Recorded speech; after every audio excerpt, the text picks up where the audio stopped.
High, আসসালামু আলাইকুম রহমতুল্লাহি ওবরাকাতুহু। সম্মানিত উপস্থিতবৃন্দ, সবাই কেমন আছেন? আশা রাখি আল্লাহর দরবারে সবাই ভালো আছেন।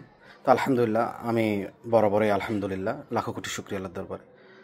তো আজকের যে ভিডিওটা, রেগে গেলেন তো হেরে গেলেন, এমন না যে আমি কখনো রাগ করি নাই, স্টিল আমি এখনও রাগ করি।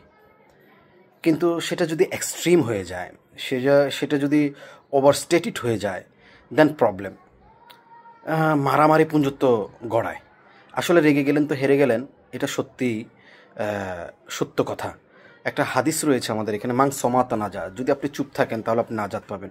এটা মানে যদি আপনি বিচার বিশ্লেষণ করেন, এর অর্থ এই দাঁড়ায় যে আপনি যত চুপ থাকবেন, যত শান্ত থাকবেন, যত নরম থাকবেন, যত কাম, মানে যত আপনি রিল্যাক্স থাকবেন, ততই আপনার বিচার বুদ্ধি কাজ করবে, ততই আপনার চিন্তা চেতনা কাজ করবে। আপনি যে কোনো সমস্যা আপনি সহজে সমাধান করতে পারবেন। কিন্তু আপনি রাগ করলেন কেন, কিভাবে, মানে এই বিষয়গুলো যদি বারবার আপনি উত্থাপন করতে থাকেন, তাহলে সমস্যা সমাধান হচ্ছে না।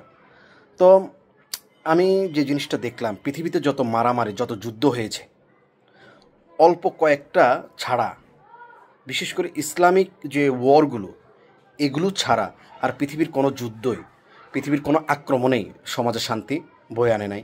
ইভেন কি ইসলামেও যেটা করা হয়েছে সেটা হলো যে গিয়ে সেলফ ডিফেন্স, মানে আত্মরক্ষার জন্য, আদারওয়াইজ আর করা হয়নি। ঠিক আছে, ইনভেট করা হয়নি। সো আমি মনে করি রেগে গেলেন তো হেরে গেলেন।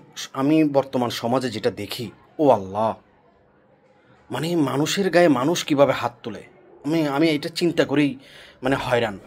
আমি মাঝে মধ্যে এই বিষয়টা চিন্তা করি যে একটা মানুষ আরেকটা মানুষের গায়ে কিভাবে হাত তুললো। মানে এটা যখন আমি চিন্তা করি তখন আমার রাতে ঘুম আসে না।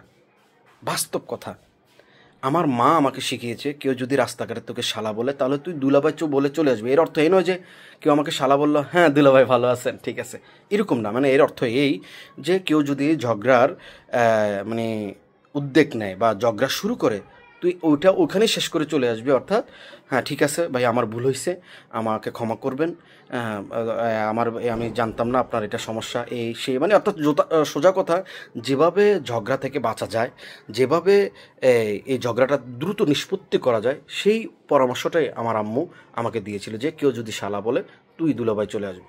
তো এই কারণে এখন দেখা গেল যে সবার সাথে হাসি মুখে কথা বলার চেষ্টা করি, ঝগড়া এড়িয়ে চলার চেষ্টা করি, রাগারাগি করার যে মানে মোটামুটি পরিস্থিতি তৈরি হয় সেটা থেকে বেঁচে থাকার চেষ্টা করি। বিশ্বাস করেন, একটা শান্তি পাই, একটা শান্তি পাই। আর আমি মনে করি পৃথিবীর মধ্যে সবচেয়ে জঘন্যতম অপরাধ একটা মানুষ আর একটা মানুষের গায়ে হাত তোলা। আমি এটা কখনো সাপোর্ট করি না। সবাই ভালো থাকবেন। আসসালামু আলাইকুম রহমতুল্লাহ।